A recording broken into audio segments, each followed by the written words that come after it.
వాళ్ళతో తీసుకెళ్ళి ప్రతి ఇంటింటికి మంచి ప్రభుత్వం అని స్టిక్కర్లు అంటిస్తున్నారు.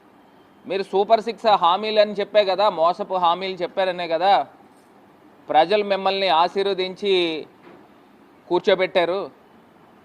మరి ఏ సూపర్ 6 హామీలు ఏ ఒక్కటైనా మీరు కనీసం ప్రారంభించారా?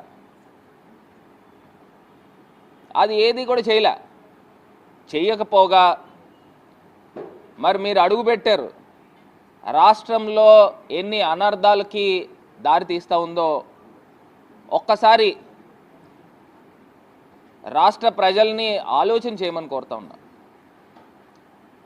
అటు విజయవాడ వరదల దగ్గర నుంచి చూసుకోండి, ఎన్ని అనర్థాలు జరుగుతున్నాయి. ఇప్పుడు తిరుమల తిరుపతి దేవస్థానం కలియుగ వైకుంఠుడు శ్రీ వెంకటేశ్వర స్వామికి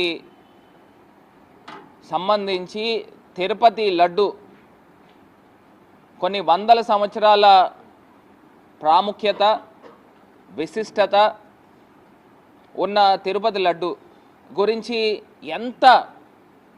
అసలు నేను దీన్ని ఎలిగేషన్ అని కూడా అనడానికి లేదు, ఎంత విషం చిమ్మారు.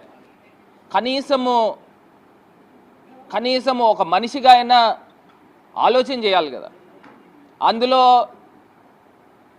మీరు తీసుకొచ్చి యానిమల్ ఫ్యాట్ కలిసింది అని చెప్పేసి ఒక పెద్ద ఆరోపణ చేశారు. నేను చంద్రబాబు నాయుడు గారిని సూటిగా ప్రశ్నిస్తూ ఉన్నాం. మీరు ఎలాగ సూపర్ 6 హామీలు నెరవేర్చలేదు, నేను అడిగే సూపర్ 6 ప్రశ్నలకి మీ దగ్గర సమాధానాలు ఉన్నాయా అని నేను ఇవాళ ప్రశ్నిస్తూ ఉన్నా. తిరుపతి లడ్డు గురించే నేను సూపర్ 6 ప్రశ్నలు అడుగుతున్నా. మీ దగ్గరే కనుక ఆన్సర్లు ఉంటే దీనికి సమాధానం చెప్పాల్సిందిగా కోరుతా ఉన్నా. సూపర్ 1, టీటీడీ ఈఓ శ్యామలరావు గారు ఫస్ట్ స్టేట్మెంట్ ఇచ్చారు. ఏమని